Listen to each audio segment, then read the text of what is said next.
야담 이야기. 잘못된 인연. 옛날 어느 마을에 젊은 처녀 향이가 살았습니다. 향이는 양반가 교수로 미모가 출중하고 지식이 많아 양반가 자제들에게 인기가 많았습니다. 향이에 대한 소문은 마을뿐만 아니라 이웃 마을까지도 퍼져 향이와 혼인을 성사시키려는 중신아비들이 뻔질나게 드나들곤 했답니다. 그러던 어느 날 한 중신아비가 찾아왔는데 경기 부사의 둘째와의 혼사를 청하면서 금부치를 들고 온 것이었습니다. 이전에 찾아온 중신아비들은 대다수 양반가 자제들이었지만 별 볼 일 없었던 집안들이었는데 이번에는 권력과 부를 모두 갖춘 경기 부사의 자제였던 것이었습니다. 금부치를 받아서 둔 향이의 아버지는 경기 부사와의 혼사를 들고 온 중신아비를 극진히 대접하였습니다. 먼 길을 오시느라 수고했소이다. 그래, 경기부사께서는 뭐라 하시며 혼사를 넣으시던가요? 경기부사 나리보다 둘째 아드님의 성화로 혼사를 청한 것으로 알고 있습니다요. 그런가요? 경기부사 둘째 아들은 음주 가무를 즐기는 한량이었는데 어느 날 친구들과 술을 마시다 향이의 이야기를 듣게 되었던 것이었습니다. 이복의 영식이 자네 이웃 마을에 사는 향이라는 처자를 아는가? 향이라 글쎄 들어본 적이 없네만. 이 사람 아직 향이를 모르다니. 온 마을 양반과 자제들이 혼인을 못해서 안달이라네. 그러는가? 그렇다네. 미모 서예 글솜씨 뭐 하나 빠지는 게 없다네. 그런가? 그렇다네. 자네도 한번 보면 미모에 단번에 빠질 것이네. 이 사람 농이 과하구먼. 나도 중신아비 통해 혼사를 넣어봤지만 단번에 거절당했다네. 그랬었나? 허허. 그렇다네. 아마도 좀 한다는 양반가에서는 혼사를 안 넣어본 가문은 없을 것이라네. 이 근처 마을에서 최고 가문인 자네라면 성사되지 않을까 싶네만. 그 정도인가? 이를 말인가? 누가 향이를 데려갈지는 몰라도 향이를 차지하는 사람은 모르긴 해도 전생에 나라를 구하지 않았을까 싶네. 친한 동문에게서 향이의 이야기를 들은 영식이는 향이가 어떤 처자인지 무척 궁금했습니다.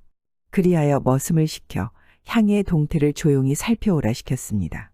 며칠 후 향이의 동태를 살피러 간 머슴이 돌아와서 하는 말이, 도련님, 향이 낭자께서 며칠에 한 번씩 장터에 들르는데 수놓을 때 쓰는 재료들을 사간다고 합니다요. 그래 알았다. 수고했다. 머슴에게서 향이가 수혜점을 가끔 들른다는 말을 들은 영식은 향이가 수혜점에 가는 날을 잡아 머슴을 앞세워 미리 가서 기다리고 있었습니다. 도련님, 저기 비단 색동옷을 입고 오시는 분이 바로 향이 낭자입니다요. 머슴이 가리키는 곳을 보니 눈이 부시게 빛나는 아리따운 여인이 사뿐사뿐 걸어오는 게 아니겠습니까? 마치 한 마리 나비가 춤을 추듯 걸어오는데 사람이 아닌 하늘의 선녀가 내려와 있는 듯했습니다. 단번에 향이의 미모에 빠져버린 영식은 자리에서 얼어버려 향이가 재료를 사서 돌아갔는데도 꼼짝을 할 수가 없었습니다.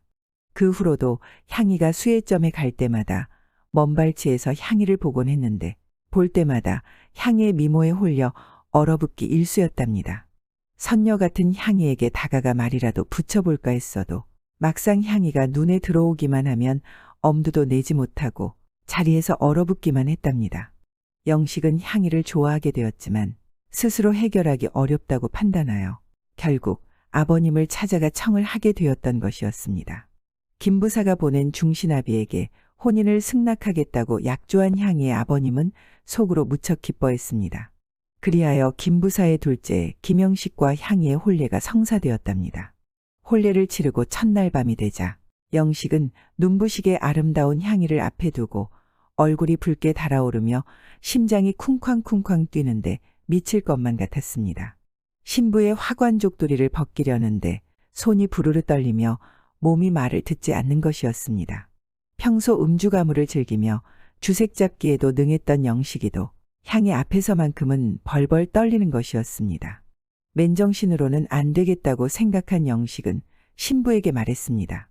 이보시오, 신부. 우리가 혼인하기까지 수많은 인연 중에서 어렵게 인연을 맺게 되었소. 함께 축배를 드는 게 어떻겠소? 좋습니다. 그리하여 영식은 술단지 하나를 다 비우고 나서야 첫날 밤을 치를 수 있게 되었답니다. 하지만 술을 잔뜩 먹고 치른 첫날 밤이라 어떻게 첫날 밤을 치르게 되었는지 다음 날 기억이 나질 않는 것이었습니다. 다음 날도 맨정신으로는 신부와 애정을 나눌 수 없어 또 술단지를 비우고 일을 치르려 했는데 자신의 것이 서질 않는 것이었습니다.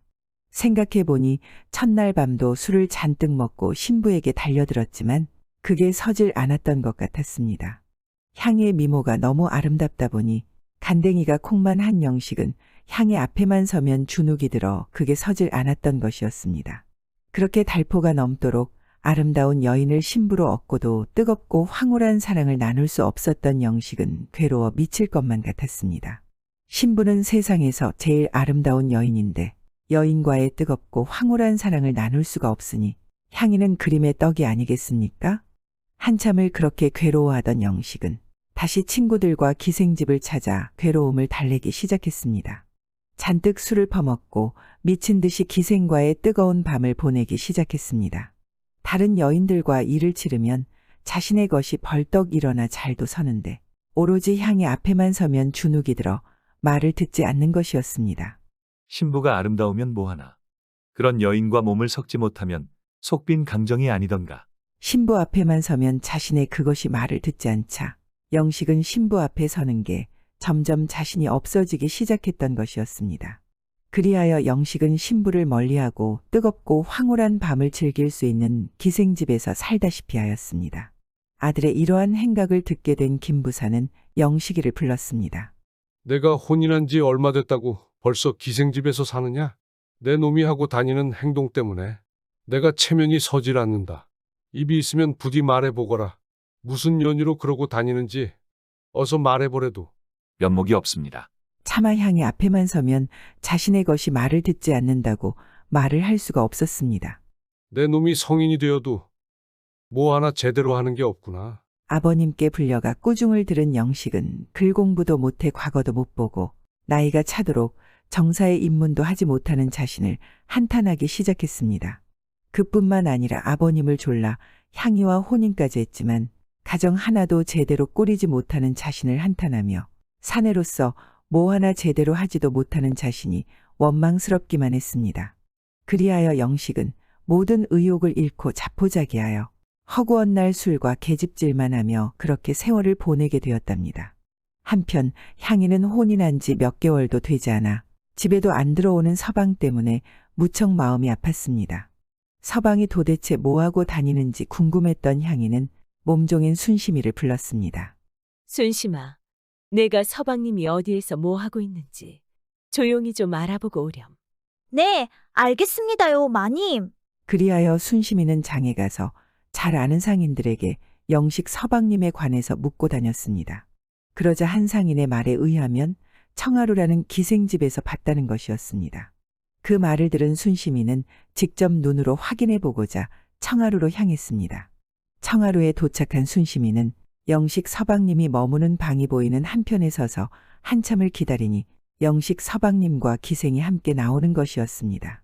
영식 서방님의 옷고름이 풀어 헤쳐져 있는 것으로 보아 뭐하고 있었는지 가히 짐작하고도 남았습니다.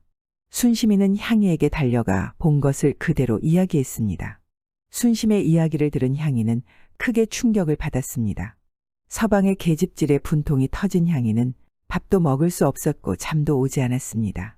수많은 사내들을 물리치고 영식을 선택했건만 돌아오는 건 배신뿐이라니 도저히 화가 나서 참을 수가 없었습니다. 그리하여 몸종인 순심이를 앞세워 서방이 머물고 있다는 청하루로 찾아갔습니다. 순심아, 서방님 머무는 방이 어디냐? 저기 방입니다요. 향이는 순심이가 가리키는 방으로 쫓아가 방문을 벌컥 열어 젖혔습니다. 그런데 이게 뭔 일이랍니까? 벌건 대낮부터 년놈들이 홀딱 벗고 누워있는 게 아니겠습니까? 아니 서방님, 지금 뭐 하시는 겁니까? 아니 부인이 여긴 어떻게 알고. 어떻게 알고 뭐고 대낮부터 이게 무슨 추태입니까? 그래 그동안 집에는 코빼기도 안 비치시더니 여기서 이러시느라 그랬던 것인가요? 부인 너무 서운해 마시구려. 굳이 이유를 대라면 나도 할 말이 많소이다. 아니 이렇게 추악한 모습을 하시고 무슨 할 말이 있다는 것이지요? 부인 내 말 좀 들어보소. 어떤 변명도 듣기 싫습니다. 다신 보고 싶지 않으니 집에는 들어오실 생각일랑 마시고 기생년이랑 아예 살림을 차리시지요. 그렇지 않아도 화가 나 쫓아갔는데 집까지 눈으로 직접 보고 나니 더욱더 화가 치밀어 참을 수가 없었습니다. 씩씩거리며 집으로 돌아온 향이는 순심이를 불러 술상을 보고 밤새 술을 마시며 순심이에게 하소연을 하였습니다. 마님의 미모는 양귀비보다 아름다우니 서방님보다 더 멋지고 좋은 분을 얼마든지 다시 만나실 수 있습니다. 그러니 너무 억울해 마셔요. 영식 서방님보다 더 훌륭한 분을 만나시면 서방님도 후회하실 겁니다. 그럼 그게 복수하는 게 아닐까요? 그렇게 두 여인은 주거니 받거니 술을 마시며 하소연하고 한탄하면서 밤을 새웠답니다. 향이도 한참 젊은 나이에 과부 아닌 과부가 되다 보니 밤이면 외로워 순심을 불러 술로 날을 새기 일쑤였답니다. 그도 그럴 것이 아리따운 미모의 사내의 손길이 닿지 않는다면 아름다운 미모가 무슨 의미가 있을까요? 향이도 그리 생각했던 게 아닐까요? 남들이 부러워하는 아름다운 미모를 가졌음에도 정작 자신은 밤을 홀로 지새워야 하는 팔자가 기구하다 생각했던 것 같습니다. 향이와 영식의 이야기가 퍼지자 양반과 자제들이 몸종 순심이를 통해 구의 편지를 잔뜩 보냈었는데 그걸 거들떠보지도 않았던 향이가 구의 편지를 모두 가져오라는 것이었습니다. 향이가 사내들이 보낸 구의 편지를 하나하나 읽다 보니 그동안 끌어올랐던 화가 서서히 누그러지는 것이었습니다. 어떤 편지는 입가에 미소를 짓게 하고 어떤 편지는 미간을 찌푸리게 하고 어떤 편지는 가슴을 설레이게 했답니다. 그 중에서도 가슴을 설레이게 쓴 편지를 콕 집어 화답의 편지를 써서 순심이에게 주었습니다. 순심은 편지를 들고 편지의 주인공인 정도령을 찾아가 전달해 주었습니다. 향의 편지를 받은 정도령은 뛸 듯이 기뻤습니다. 아니 이게 웬 횡재야. 나에게 이런 일이 다 생기다니. 향이에게서 화답의 편지를 받은 정도령은 싱글벙글 입이 귀에 걸려 귀한 백합을 구해 본을 뜬 화접도를 만들었습니다. 편지에 쓰인 것처럼 보름달이 뜨자 화접도를 들고 향이의 집으로 향했습니다. 초대해 주어 고맙습니다. 이렇게 가까이서 보니 듣던 것보다 더 미인이시구려. 내 그대에게 주려고 백합으로 화접도를 만들어 왔소. 백합은 변함없는 영원한 사랑을 의미합니다. 그리하여 내 마음을 이 화접도에 담았습니다. 그러신가요? 그림도 의미도 참 아름답군요. 두 사람은 술을 나누며 대화를 나누게 되었는데 정도령은 향이의 미모에 빠지고 향이는 정도령의 따뜻한 마음이 왠지 포근하게 느껴졌습니다. 그렇게 두 사람은 늦은 밤까지 대화를 나누며 술을 마시다 보니 어느새 취기가 올라와 얼굴이 벌겋게 달아올랐습니다. 취기가 올라온 정도령은 향이의 빨개진 볼을 보며 더욱더 흥분이 되었는데 더 이상 자제할 수가 없었습니다. 자신도 모르게 벌떡 일어선 정도령은 숙향의 입술에 입을 갖다 댔습니다. 그런데 어찌 된 일인지 향이가 가만히 있는 것이 아니겠습니까? 딱이라도 한 대 날아올 줄 알았는데 딱이는커녕 자기 입술을 받아주는 게 아니겠습니까? 그제서야 안도가 된 정도령의 용기와 자신감이 온 동네 총각들이 꿈에도 그리던 아리따운 향이를 지금 이 순간 자신의 품에 안겨 있다는 게 믿어지질 않았습니다. 이게 꿈인지 생시인지 분간할 수 없을 만큼 정도령은 흥분되고 기뻤습니다. 마치 하늘을 나는 구름을 탄 듯 태어나 처음 느껴보는 황홀한 순간들이 그저 꿈만 같았습니다. 향이 또한 신랑과의 제대로 된 첫날 밤도 치러보지 못했는데 신랑이라는 사람이 혼이 나자마자 기생집을 돌며 주색에 빠진 모습을 직접 목격한 후로 참을 수 없는 분노와 배신감으로 힘든 나날을 보냈었는데 정도령의 따뜻함과 포근함이 그간의 영식에게서 받은 화가 모두 사라지는 것만 같았습니다. 그 사이 동이 트면서 문틈 사이로 따스한 햇살이 비추었는데 두 사람이 누웠던 하얀 이불에 선홍빛 예쁜 그림이 하나 그려져 있었습니다. 아니 이게 무엇이오? 이건 여인의 일생에 단 한 번 그려지는 그림이 아닌가요? 정도령은 깜짝 놀랐지만 선녀같이 아름다운 향이의 첫 남자가 자신이란 사실에 또 한 번 기뻤습니다. 정도령은 향이에 대한 마음이 더욱더 커지며 절대 놓치고 싶지 않았습니다. 그날 이후 정도령은 온 마음을 다해 향이를 사랑했습니다. 그러한 정도령의 마음을 향이도 좋아하게 되었답니다. 사랑 없이 혼인했었지만 정도령을 만나면서 사랑을 느끼고 설레이고 그렇게 향이도 첫사랑의 진실한 느낌을 처음으로 갖게 되었답니다. 향이의 아버님도 하나밖에 없는 딸이 권세 높은 집안의 며느리가 되면 행복하게 잘 살 수 있을 거라 생각했었는데 자신의 생각이 틀렸음을 알고 김부사를 찾아가 두 사람의 파혼을 청했습니다. 김부사도 자식 하나 제대로 가르치지 못해 죄송하다며 흔쾌히 파혼에 합의하였으며 그렇게 영식과 향이는 파혼하게 되었고 향이와 정도령은 떳떳하고 당당하게 사랑을 하게 되었답니다. 그 후로 정도령은 과거 시험에 급제하여 정사에 입문하고 향이와 혼인을 하게 되었답니다. 한양의 행정관청의 보직을 받은 정도령은 한양의 보금자리를 마련하고 향이와 함께 둘만의 사랑을 더욱더 키워갔답니다. 향이와 정도령의 사랑을 보면 하늘이 맺어준 인연은 따로 있었나 봅니다. 며느리를 오열하게 한 시아버지의 반전. 안동 권진사 아무개는 살림이 부유했지만 엄격하고 준엄하여 법도 있게 집안을 다스렸습니다. 그의 외아들이 장가를 들었는데 며느리가 투기심이 많고 사나워서 다루기가 어려웠습니다. 그러나 시아버지가 엄한 까닭에 감히 그 성질을 부리지는 못했습니다. 권진사는 한 번 노하면 반드시 대청의 자리를 펴고 앉아 노복을 때려 죽이거나 죽이지 않더라도 꼭 피를 보고서야 그만두었습니다. 그래서 그가 대청에 자리를 깔기만 하면 집안 사람들이 벌벌 떨면서 반드시 죽을 사람이 생길 줄 알았습니다. 아들은 이웃읍에 있는 처가로 장인 장모를 뵈러 갔다가 돌아오는 길에 비를 만나 점사에 들어갔습니다. 한 소년이 마루 위에 앉아있는 모습이 보였습니다. 마구간에는 줌마 대여섯 필이 있고 노복 또한 많았으니 부인의 외출을 안내하고 있는 듯했습니다.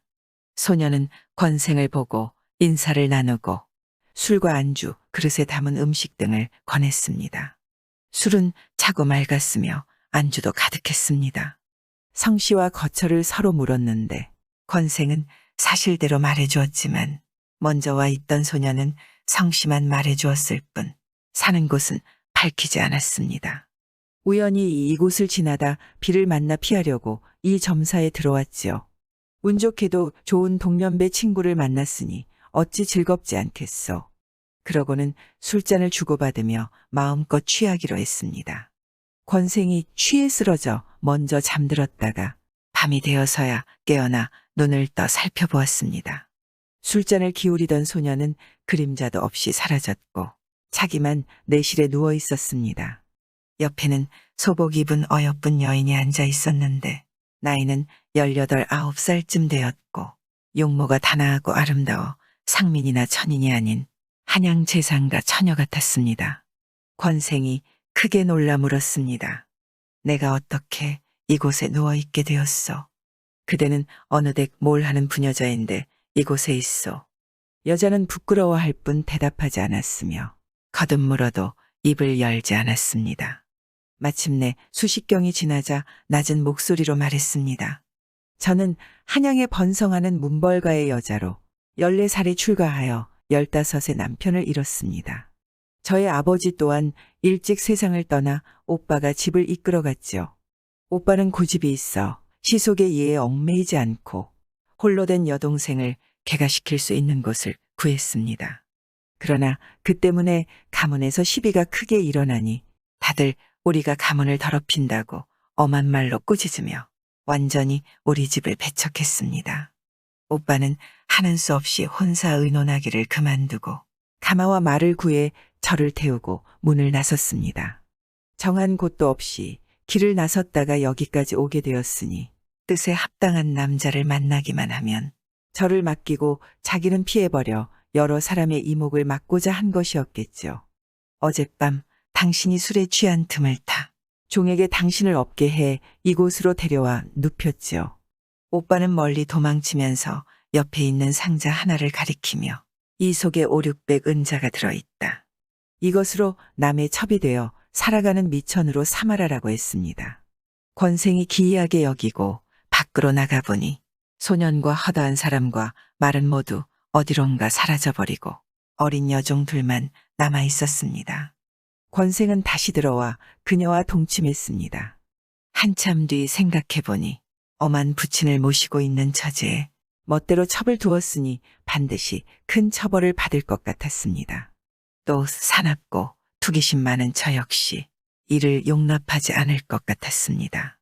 장차 어찌할까 1000번 만번 생각해봐도 좋은 계책이 떠오르지 않았습니다. 기이하게 만난 아름다운 여인이 도리어 큰 두통거리가 된 것이었습니다. 아침이 되자 권생은 여종에게 문을 잘 지키도록 하고 여자에게는 이렇게 말했습니다. 집에 계신 아버지께 일단 돌아가서 말씀을 드리고 그대를 데려갈 테니 잠시만 기다려 주시오. 점사 주인에게도 신신부탁을 하고 문을 나섰습니다. 곧장 꾀를 잘 내는 친구의 집으로 가서 사실대로 말해주고 해결책을 물었습니다. 친구는 한참 생각하더니 이렇게 말했습니다. 정말 어렵고 또 어렵네. 사실 좋은 방책은 없고 다만 계책 하나가 있다네. 자네가 집으로 돌아가면 며칠 뒤 내가 술자리를 마련해 자네를 청하겠네. 자네는 그 다음날 술자리를 베풀어 나를 청해주게. 내게 방법이 있다네. 권생은 그 말에 따르기로 했습니다. 권생이 집으로 돌아가고 며칠 뒤 친구가 심부름꾼을 보내 간곡히 그를 초청했습니다. 마침 술과 안주가 생겼는데 친구들이 다 모였네. 이 자리에 형이 없을 수는 없네. 모름지기 속히 와주게나. 권생이 부친께 말씀드리고 모임 자리에 갔습니다. 다음날 권생이 부친께 말씀드렸습니다. 아무개 친구가 어제 술자리를 차리고 저를 불러주었습니다. 담내를 빠뜨릴 수 없습니다. 오늘 주찬을 대량 마련해 친구들을 초대하는 것이 좋겠습니다. 부친이 허락하니 술자리를 마련해 그 친구를 불렀고 마을의 여러 소년도 함께 초대했습니다. 친구들은 먼저 권생의 부친에게 절을 올렸습니다. 권진사가 말했습니다. 젊은이들이 돌아가며 술자리를 마련하면서도 한 번도 늙은이를 청하지 않으니 이게 무슨 도리인고. 친구가 대답했습니다. 어르신께서 자리에 계시면 연소한 저희가 마음대로 앉거나 누워있지 못할 것입니다. 또 어르신께서 너무 엄격하시기에 저희는 잠시 배알하고 나서도 10분 조심하게 되어 혹 잘못을 저지르진 않았나 걱정만 할 것입니다. 그러니 어찌 종일토록 술자리에 어르신을 모시고 앉아 있을 수 있겠습니까? 어르신께서 강림하신다면 참으로 살풍경이 될 것입니다. 권진사가 웃으며 말했습니다. 술자리에 어찌 장유유서가 있겠나?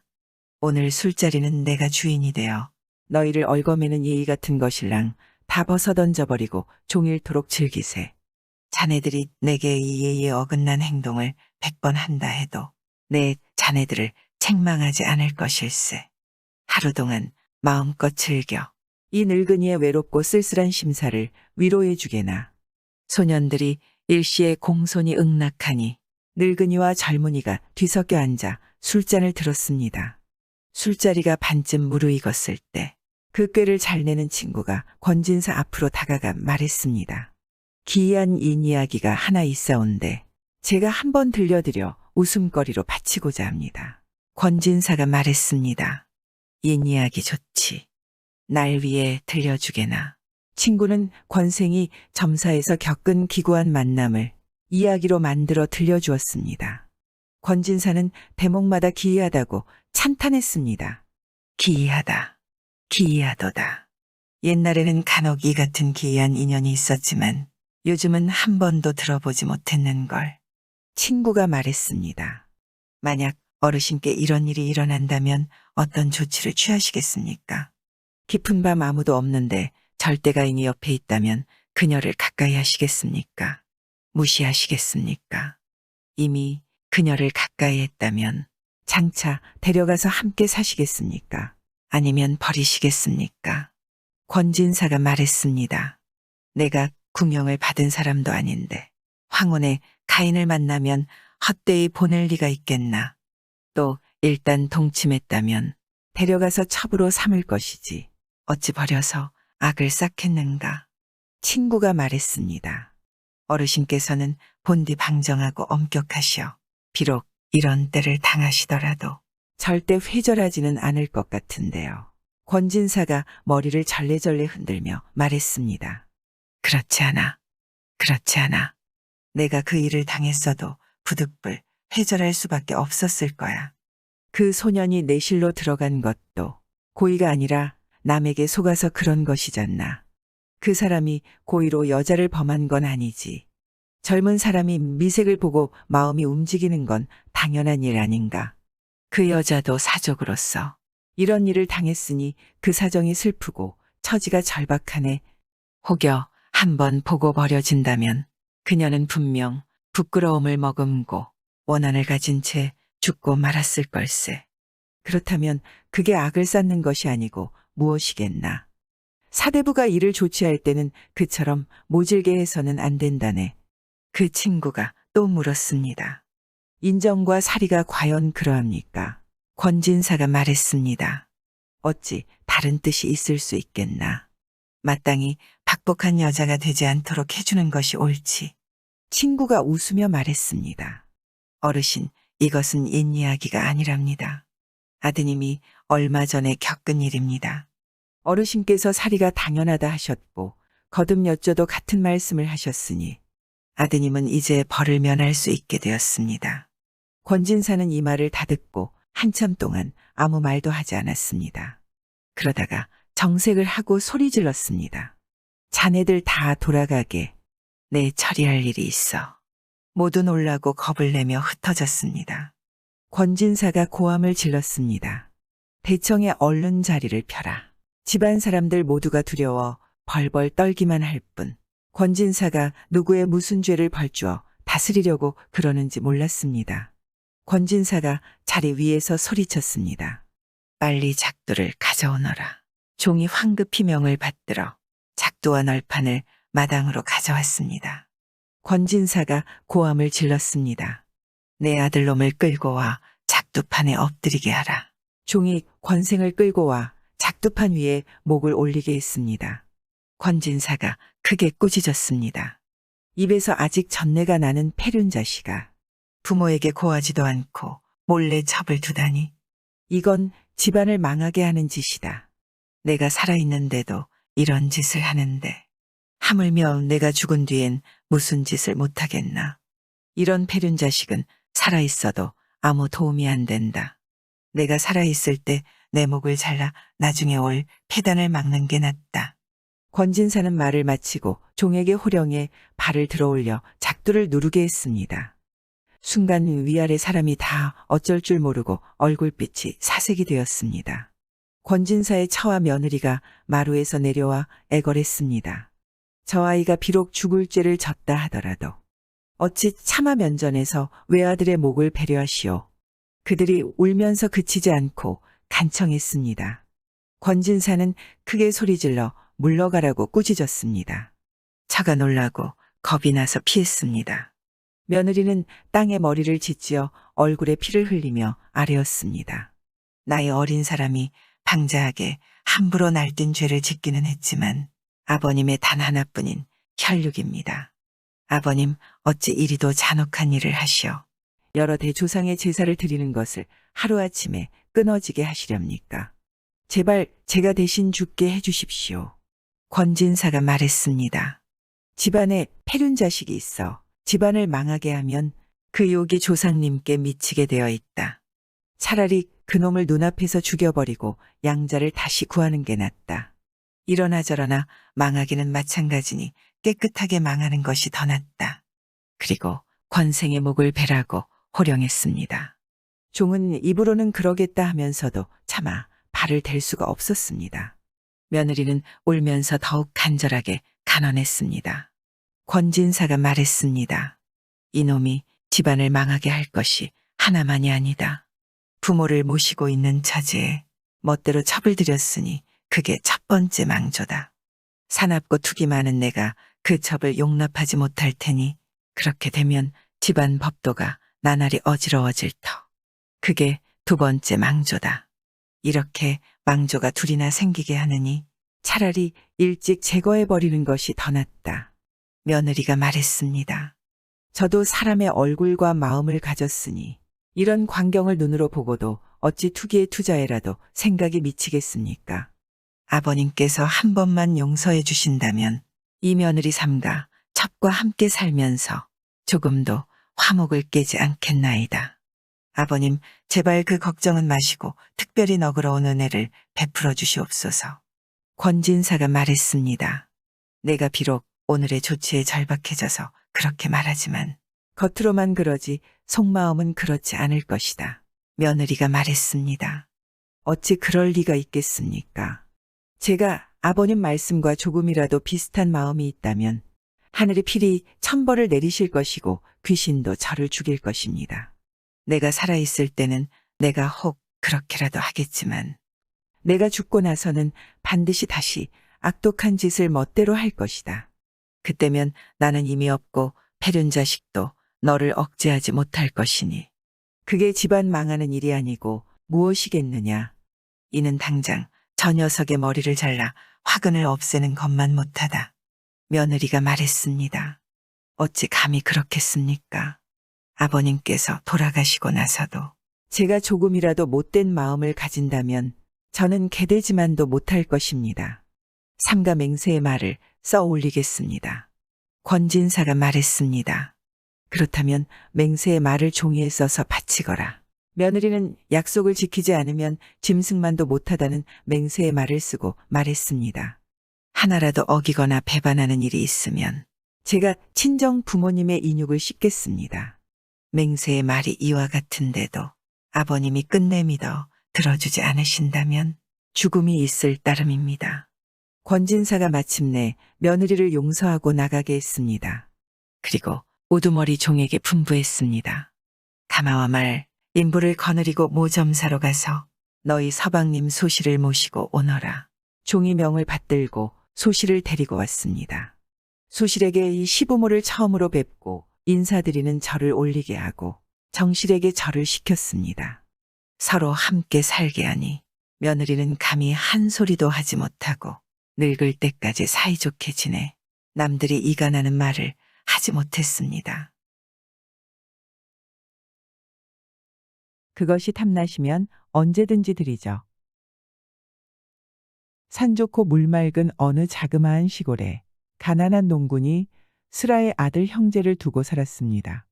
가난한 농군은 마음씨 비단고름처럼 고운데다 쉼 없이 흐르는 물처럼 부지런해서 얼굴 한번 붉히지 않고 늘 아들 두 형제를 거느리고 별을 지고 밭에 나갔다가는 달을 이고 집에 들어왔습니다. 가난한 농군의 아들들 역시 그러했습니다. 어린 때 쭉 뻗고 장골사내 된 두 형제는 마음씨 착하고 부지런한 아버지를 따라다니며 황소처럼 일했습니다. 가난한 시골 농군이 홈이 들고 나서면 아들 셋이 홈이 메고 앞에 나서서 걸었고 가난한 농군이 하루 일을 끝낼 때면 아들 둘은 저마다 나무 한 단씩이라도 해서 지고 뒤따라 걸었습니다. 그래서 가난한 농군은 두 아들을 데리고 다니는 것이 더없이 기뻤습니다. 시골 농사꾼은 두 아들을 데리고 맑은 물 돌돌 흐르는 개울을 건너 하늘의 별처럼 총총 잔돌이 널린 강변을 지나 고운 꽃들이 울긋불긋 내 먼저 다투어 피는 산기슭으로 발길을 돌렸는데 웬일인지 양지바른 기슭에 이러자 가던 걸음 멈추고 두 아들을 불러 세웠습니다. 얘들아, 잠깐만 게 서서 이 땅을 보아라. 내 보기엔 이곳은 양지도 바르고 땅도 좋은데 흠이라면 돌이 많은 것이다. 그러나 이 돌도 우리 부자가 합심하여 부지런히 주워낸다면 다 주워낼 수 있을 것이다. 그래 너희들 생각은 어떠하냐? 두 아들은 아버지를 따라 일밭으로 오갈 때마다 아버지가 말없이 이곳에 머물러 이 땅에 정을 붙이며 속생각을 굳혀가는 걸 보아온지라 너도 나도 선뜻이 응해 나섰습니다. 이날부터 부지런한 농군과 그의 두 아들은 밭일을 나갔다가 올 때면 꼭 이 돌밭에 들려 돌을 주워내고 그중 큼직한 돌은 저마다 하나 둘씩 집으로 들어다가 초가삼간이 남아 집 주위에 돌담을 쌓기 시작했습니다. 가난한 농군이 정해놓은 자리에는 정말 돌도 많았습니다.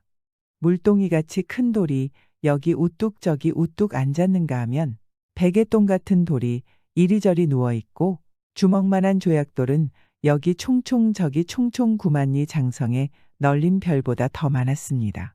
그래도 부지런한 농군은 두 아들을 데리고 굵은 밭자리에 돌을 주었고 주운 돌로는 집 주위에 돌담을 쌓아갔습니다.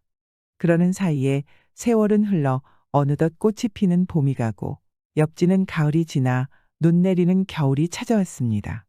그동안 삼부자는 하루도 빠짐없이 손끝에 피 맺히도록 돌을 주었건만 돌밭에 돌은 어찌나 많았던지 별로 눈에 띄게 줄어들이 않았고 집 주위의 돌각담도 겨우 한쪽 귀퉁이만을 쌓았을 뿐이었습니다. 그래도 가난한 농부는 낙심 한 번 하지 않았고 그의 두 아들도 싫다는 말 한마디 없이 손을 쉬우지 않고 부지런히 돌을 주었고 주온 돌은 날마다 돌담을 쌓았습니다.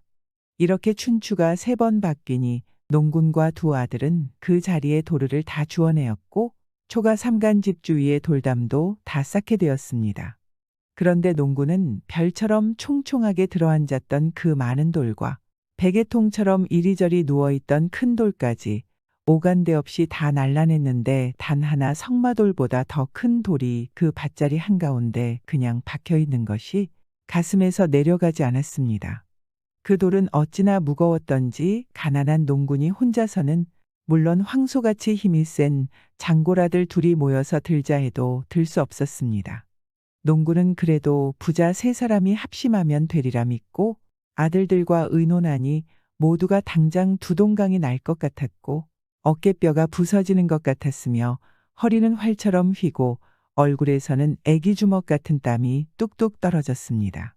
그러나 힘 좋은 두 아들은 목청 좋은 아버지의 소리에 맞추어 천근같이 무거운 발을 옮겨 놓으며 끝내 그 큰 돌을 집까지 메고 왔습니다.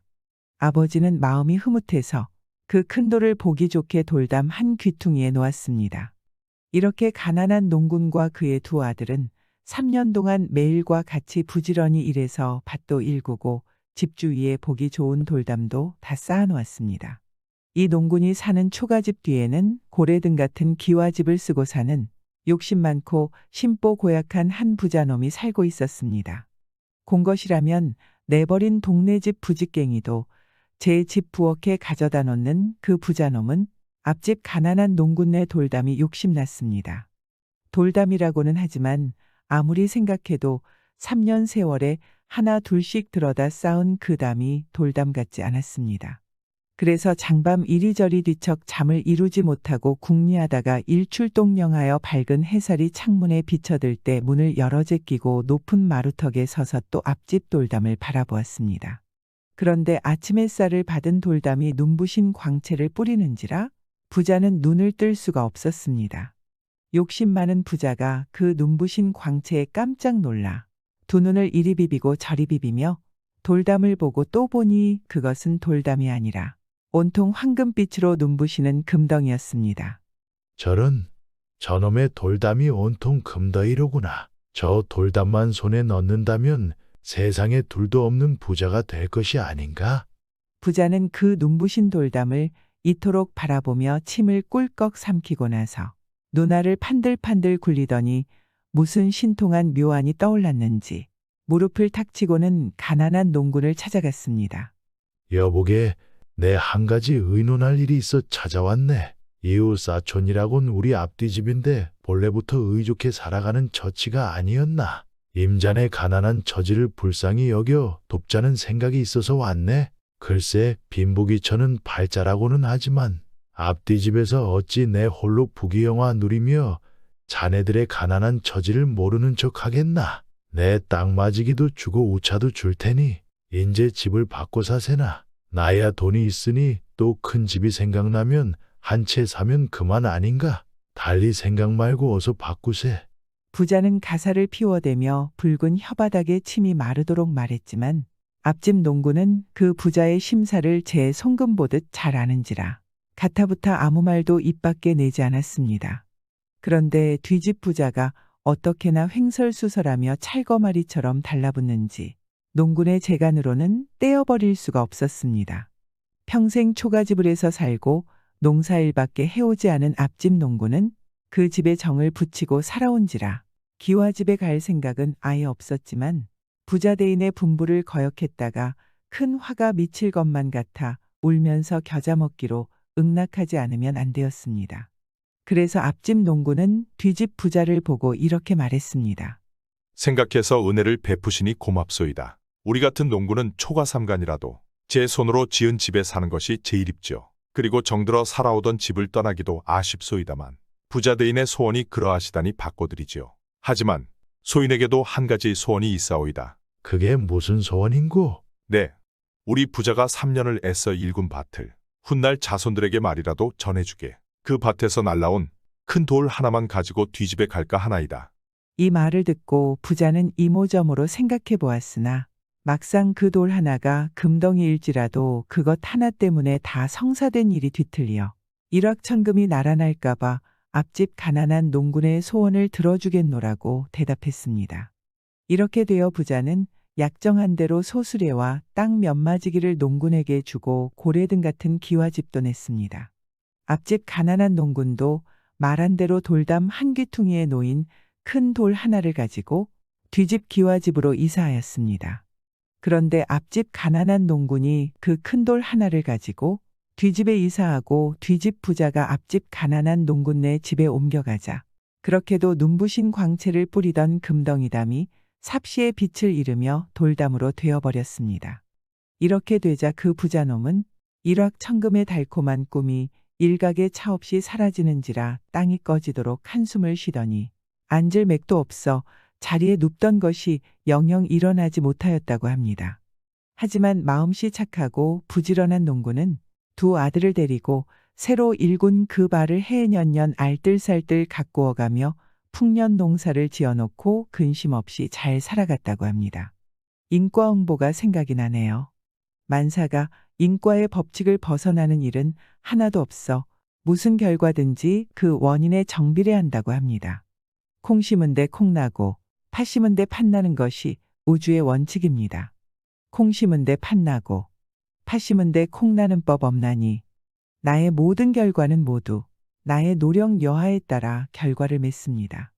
가지 씨를 뿌려놓고 인삼을 캐려고 달려드는 사람이 있다면 이는 미친 사람일 것입니다. 인삼을 캐려면 반드시 인삼 씨를 심어야 합니다. 불법도 그와 마찬가지로 천만사가 다 인과법을 떠나서는 없습니다. 세상의 허망한 영화에 시달리지 않고 오로지 불멸의 길을 닦는 사람만이 영원에 들어갈 수 있습니다. 허망한 세상길을 밟으면서 영생을 바라는 사람은 물거품 위에 마철루를 지으려는 사람과 같으니 불쌍하기 짝이 없습니다. 이것이 생사윤회하는 근본 원칙이니 대도를 닦아서 불멸을 얻으려는 사람은 모든 행동을 이 원칙에 비추어 일시 죽는 한이 있더라도 영원을 위해서 나쁜 인과는 맺지 않아야 합니다. 추호라도 남을 원망하거나 탐하려 한다면 이같이 어리석은 사람은 없을 것이며 이같이 못난 사람도 없을 것입니다. 좋은 일이건 나쁜 일이건 모두 내가 지어 내가 받는 것인데 누구를 원망한단 말인가. 만약 원망한다면 맑은 거울을 들여다보고 울면서 거울 속의 사람을 보고는 웃지 않는다고 성내는 사람입니다. 또 몸을 구부리고 서서 그림자 보고 바로 서지 않았다고 욕하는 사람일 것입니다. 이런 사람을 어리석지 않다고 할 수 있겠는가? 만사가 전생이건 금생이건 다 내 인과인 줄 깊이 믿어 남을 원망하지 말고 자기가 더욱 더 노력하여야 할 것이니 이래야 인과를 믿는 사람이라고 할 것입니다. 털끝만큼이라도 남을 해치면 반드시 내가 그 해를 받습니다. 만약 금생이 아니더라도 내 생에 언제든지 받고야 말 것입니다. 그러므로 나를 위하여 남을 해침은 곧 나를 해침이고 남을 위하여 나를 해침은 참으로 나를 살리는 길이라고 할 것입니다. 넌 어쩜 그리 입으로 잘하는구나. 옥누몽이라고 하면 조선 사람 치고는 거의 모르는 사람이 없을 만큼 한간에서 널리 읽혀진 책이었습니다. 지금까지도 이 책을 지은 이가 누구인지 모르고 있지만 옥누몽, 이 세상에 나오게 된 사연에 대해서는 민간에 이런 이야기가 전해지고 있습니다. 지금으로부터 그리 멀지 않은 옛적의 조선에 박학다문한 한 선비가 있었습니다. 어느 나라에서는 그에게 중임을 맡겨 중국의 사신으로 보내어 나라일을 보고 오게 하였습니다. 선비는 고국을 떠나 수천리 떨어진 타국에 가는 몸이라 떠나기에 앞서 먼저 임금님을 뵈하라고 집에 돌아와 어머님께 절하며 하직을 고하였습니다. 선비의 어머니는 비록 규방에 묻혀 자란 여자의 몸이긴 하지만 소시적부터 남달리 글 읽기를 즐겼으므로 그때 세상에 나온 책치고 보지 않은 책이란 별로 없었으며 학식도 깊어서 남자들도 그와 겨룰 만한 사람이 그리 흔치 못하였습니다. 어머니는 아들이 중국 사신으로 간다는 말을 듣자 매우 기뻐하면서 그를 잠깐 불러앉히었습니다. 얘야, 내가 일국의 사신의 몸으로 중국에 간다 하니 매우 무거운 걸음이로다. 하지만 너 이번 걸음에 어머니의 한 가지 청을 들어줄 수 없겠느냐? 어머니, 아무리 어려운 걸음이라 해도 소자 어찌 어머님의 청까지 들어주지 못하오리까? 무슨 청이 온지어서 말씀하옵소서. 네, 듣자 하니 중국에는 뛰어난 문인들이 많고 읽어볼 만한 훌륭한 소설책들도 많이 나왔다 하니 나라일을 끝내고 돌아올 때 좋은 책들을 몇 권 사다 줄 수 없겠느냐? 네, 소자 어머님께서 평생을 책과 동무하여 지내신다는 것을 잘 알고 있사옵니다. 옥누몽, 은조선의 18에서 19세기의 대표적인 장편소설로서 중세기 장편소설 발전의 이정표로 되었습니다. 64회로 된 이 장회체 소설은 원문은 한어로 씌어졌으며 후에 조선 문자로 옮겨져 한간에 널리 읽히웠습니다. 옥누몽, 은몽자 소설의 대표작으로서 그 당시 문단을 뒤흔들었는데 유감스럽게도 지금까지 그 작자를 모르고 있습니다. 소자 돌아오는 길에 어머님께서 보실 만한 훌륭한 책 몇 권을 사가지고 올 터이니 어머님께서는 방심하소서. 선비는 어머님을 하직하고 중국의 사신으로 가서 나라일을 보게 되었습니다. 헌데 그 선비는 일국의 사신이라 분명히 나라일도 보고 타국에서 새로 사귄 친구들과 빈번하게 거래하다 보니 돌아오는 그날까지 어머니의 간곡한 당부를 깜박 잊어버리고 책 한 권 손에 들지 못한 채 귀로에 올랐습니다. 선비는 사신의 몸으로 타국에 왔습니다. 나라의 일도 차질 없이 보고 고국으로 돌아가게 되니 아주 기뻐서 날마다 부지런히 길만 재촉했습니다. 이러다 보니 어느새 압록강에 이르렀습니다. 압록강 푸른 물이 정답게 출렁이며 흐르고 강 건너로 눈에 익은 고향 산천이 바라보였습니다. 그제야 선비는 고국과 어머님에 대한 생각을 하던 끝에 어머니가 소설을 사가지고 오라던 그 당부를 생각하게 되었습니다. 하지만 때는 이미 늦었습니다. 수천리나 되는 땅을 다시 돌아가서 그런 책을 사가지고 올 수도 없었고 사신의 몸이라 중도에서 임의로 지체할 수도 없었습니다. 어머님을 볼 면목이 없어 천만 낭망하여 얼굴에 그늘을 지웠습니다. 그는 불효한 자기 처사를 스스로 책망하며 머리를 떨구었지만 별다른 수가 없었습니다. 선비는 생각하고 생각하던 끝에 어머님께 다소의 기쁨이라도 주고 저 이날부터 자기가 중국에서 보고 들은 사실을 더듬어가면서 한문으로 소설 옥누몽을 쓰기 시작했습니다. 길을 갈 때는 생각을 더듬고 쉴 잠에는 줄거리를 엮었으며 가다가 밤이 되어 주막에 들면 그 밤이 다가고 동력의 새별이 사라질 때까지 줄곧 써내려갔습니다. 이렇게 압록강을 건너서부터 생각을 더듬어가며 쓰기 시작한 소설 옥누몽은 마침내 그가 서울에 이르자 같이 64회로 끝을 보게 되었습니다. 아들이 돌아와 어머님께 절을 올리자 어머니는 장한 듯 아들을 보더니 나라일을 잘 보고 왔느냐고 물은 뒤에 아들의 손에 쥐인 책에 눈길을 보내며 말했습니다. 그래, 내가 부탁하던 소설책은 몇 권 사가지고 왔느냐? 내 손에 든 책이 무슨 책인지 어디 좀 보자꾸나. 아들은 그만 가슴이 따끔해 나면서 얼굴이 달아올랐습니다. 그처럼 간곡히 청하던 책을 한 권도 사가지고 오지 못했으니 어머니 앞에서 입이 떨어지지 않았습니다. 어머니는 아들의 손에 든 책만 내려다보고 있었습니다. 아들은 생각다 못하여 자기가 압록강을 건너서면서부터 쓰기 시작한 소설 옥누몽을 어머니 앞에 공손히 내놓으면서 거짓말을 하였습니다. 어머님이 말씀하신 것처럼 중국에는 문인도 많고 그들이 쓴 훌륭한 소설도 한두 권이 아니었습니다. 하오나 촉망 중에 좋은 책은 사지 못하고 옥누몽이라는 소설 한 권을 빌어서 손수 베껴 가지고 왔소이다. 소자의 어지러운 필체를 나무란 마시고 이 책을 보옵소서. 오, 그러하냐. 내 그 많은 글을 베껴 쓰느라 고생 많이 했겠구나. 어디 보자. 아들은 죄진 사람처럼 끌어엎디어 머리 숙이고 옥누몽을 어머니에게 올렸습니다. 어머니는 아들이 베껴왔다는 소설 옥루몽을 침식을 잃고 읽어내려갔습니다. 하루가 지나고 이틀이 지났습니다. 어머니는 여전히 그 책을 들고 앉아 일심으로 읽고 있었습니다. 사흘날이 되었습니다. 어머니는 아들한테서 받은 그 옥루몽을 다 읽고 반나절이나 깊은 생각에 잠겨 있더니 저녁에 아들이 집에 돌아오자 그를 자기 방으로 불렀습니다. 얘야, 내 이 옥루몽을 잘 보았다. 헌데 너 이 소설을 중국에서 베껴왔다 하였는데 그것이 실말이냐? 이 한마디 물음에 아들은 더는 어머님을 속일 수 없다는 것을 알았습니다. 하지만 이제 와서 그 책은 제가 지은 것이라고 하자니 학식 있는 어머니 앞에서 그런 말을 하기도 난처했습니다. 호미난방이라더니 정말 그러했습니다. 아들은 이러지도 저러지도 못해서 망설이기만 했습니다. 이때 어머니가 더는 아들의 대답을 기다리지 않고 그를 보고 말했습니다. 얘야, 이 책을 다 보았다. 이에야 이 어머니는 평생에 읽은 글과 본 책이 많지는 않다만 그저 글이란 사람마다 다르고 나라마다 같지 않다는 건 알고 있다. 중국 사람은 중국 사람으로서의 글을 쓰는 법이 있고 조선 사람은 조선 사람으로서 액을 쓰는 법이 있느니라. 이해야, 옥루몽. 이 책은 장애치로 쓴 몽자소설이기는 필법을 보니 우리 조선 사람의 글이여.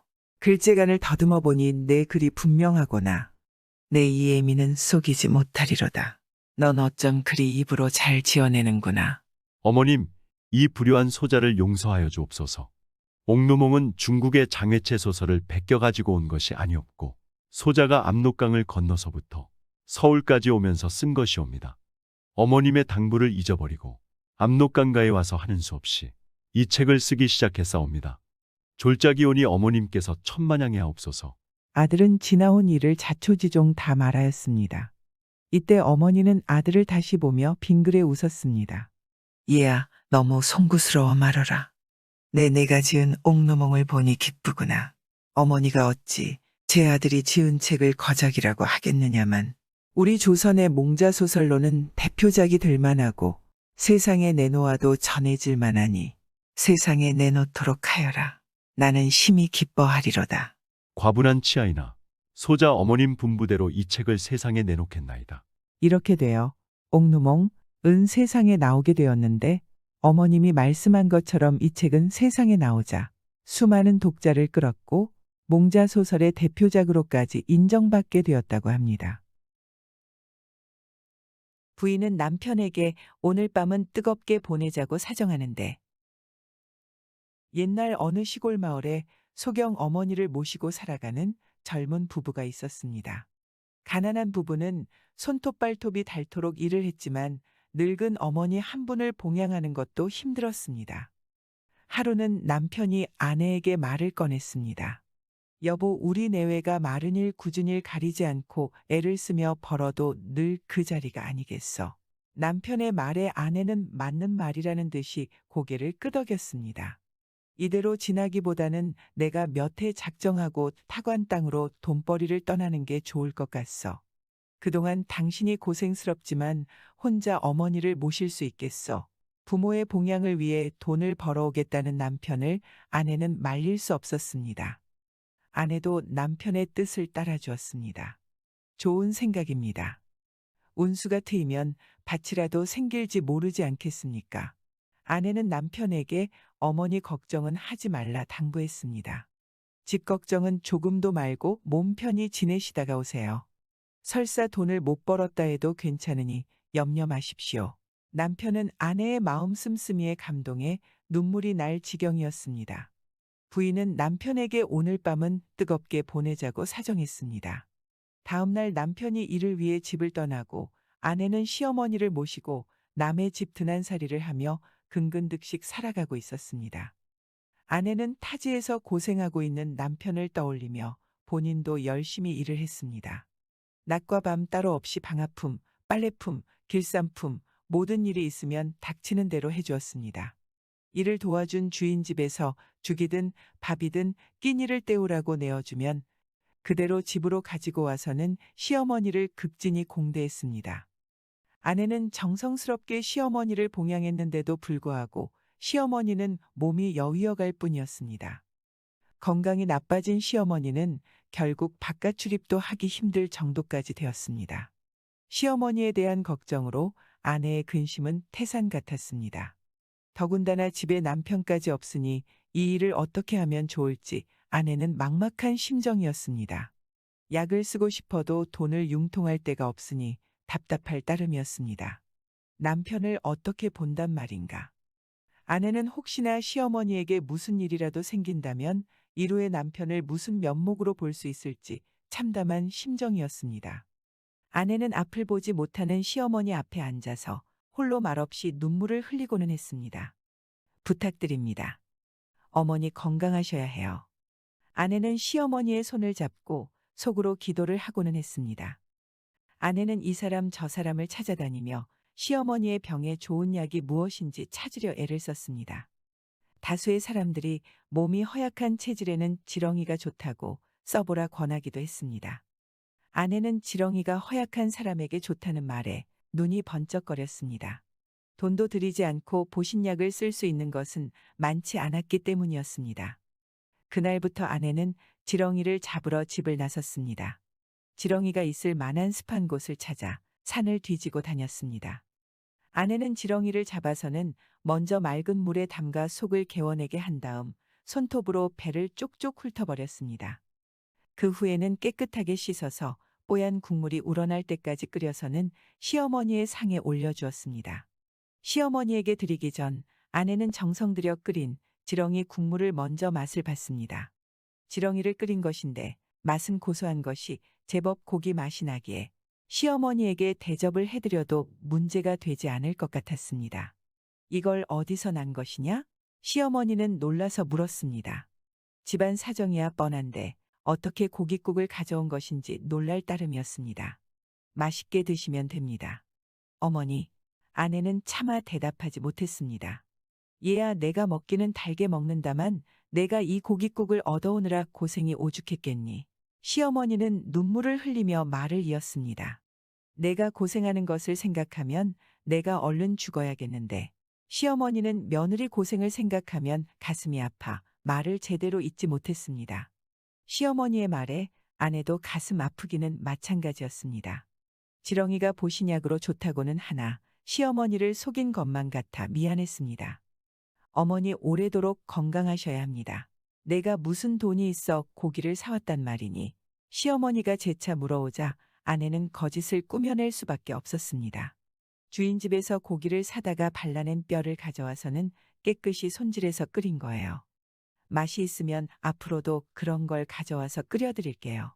시어머니는 반기는 목소리로 말했습니다. 그랬구나. 우리 같은 신세에 이렇게 고기 맛을 어찌 볼 수 있겠니. 다음에도 남들이 버리는 게 있으면 가져오너라. 맛이 좋으니 너도 맛을 보고. 시어머니는 아내의 대답에 마음 놓고 고깃국을 먹기 시작했습니다. 그날 이후로 아내는 매일 같이 빠지지 않고 아침 저녁으로 지렁이를 잡아 시어머니를 대접했습니다. 얼마 동안 지렁이국을 먹은 시어머니는 점점 건강이 좋아지게 되었고 문박 출입도 할 수 있게 되었습니다. 달이 몇 번 바뀌면서 피골이 상접했던 시어머니의 얼굴에는 살이 포동포동하게 올랐습니다. 시어머니의 얼굴에 깊었던 주름도 펴졌습니다. 그리고 신비한 일이 일어나기 시작했습니다. 시어머니의 눈이 뿌옇게 되면서 형체가 아른거리더니 점차 또렷하게 보이기 시작했습니다. 시어머니의 눈은 가려졌던 백쇄가 거치는 듯이 앞이 환해졌습니다. 얘야 내가 앞이 보이는구나. 시어머니와 아내는 서로 부둥켜 안고는 울며불며 어쩔 줄을 몰라 했습니다. 이때부터 시어머니는 집안일을 돌보고 아내는 더욱 부지런히 품을 팔기 시작했습니다. 그렇게 5년의 세월이 지났을 때였습니다. 타지로 돈을 벌기 위해 나간 남편이 집으로 돌아왔습니다. 남편은 눈을 뜬 어머니를 대하자마자 마치 꿈을 꾸는 기분에 어리둥절했습니다. 어머니와 아들은 서로를 품에 안고는 기쁨에 목이 메어 흐느낄 뿐이었습니다. 얘야 내가 너를 낳고 산후조리를 온전히 할 수 없게 되어 그만 눈이 나빠지다 석 달 만에는 앞을 보지 못하게 되었던 것이다. 그러니 너의 얼굴을 어찌 볼 수 있었겠니? 그런데 내가 밝은 천지를 다시 보고 너의 얼굴을 보게 된 것은 모두 며느리의 덕분이구나. 시어머니는 아내에 대한 칭찬을 아끼지 않았습니다. 어머니의 말에 아들은 감격한 나머지 아내 앞에 무릎을 꿇고 절을 했습니다. 더욱 사이가 돈독해진 부부는 아들과 딸을 낳고 어머니를 모시고 오래도록 행복하게 지냈습니다. 며느리의 지극정성이 시어머니를 살렸네요. 이런 지극정성이니 남편이 부인에게 절까지 하는 건 맞는 것 같습니다. 지렁이국이라 하더라도 몸에 좋다면 무엇을 못할까요? 그런데 저는 못할 것 같습니다. 혹시 여러분들이라면 가능하실까요? 시어머니를 위해 가능하다고 하시면 그분께 큰 박수를 보내드립니다. 구독과 좋아요, 알람 설정은 사랑입니다.